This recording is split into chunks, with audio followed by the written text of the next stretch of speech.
2, కుష్ఠరోగి కనుక మనుషుల మధ్య, కుటుంబ సభ్యుల మధ్య ఉండడానికి వీల్లేదు. అతడు అందరికీ దూరం కావాల్సి ఉంది. 3, అందరికీ దూరం అయిపోయి ఆఖరికి అనాథగా మిగిలిపోవలసి ఉంది.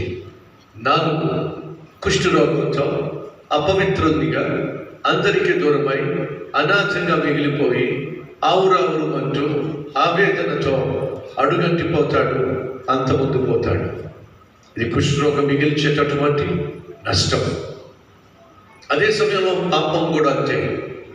పాపము నిన్ను అపవిత్రపరుస్తుంది, నీ కళ్ళను అపవిత్రపరుస్తుంది, నీ తలంపులను అపవిత్రపరుస్తుంది, నీ శరీరాన్ని అపవిత్రపరుస్తుంది, నీకున్నటువంటి ఆత్మీయతను అపవిత్రపరుస్తుంది. ఈరోజు ఇక్కడ కూర్చొని వాక్యం వింటున్న ప్రియ సహోదరి సహోదరులు, నీలో పాపము ఉన్నట్లయితే అపవిత్రత ఉంది.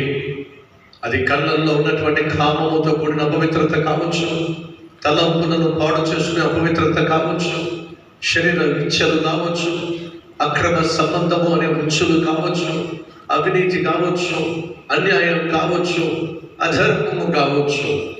ఏ అపవిత్రత అయితే నీలోకి రాణిస్తున్నావో అది నేను ఒకరోజు నరకానికి చేరుస్తుంది.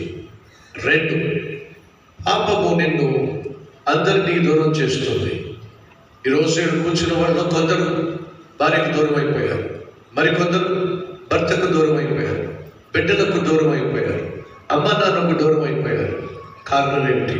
నీ అపవిత్రత వల్లేగా. అనేక సందర్భాల్లో సహోదరులు వచ్చి, అయ్యా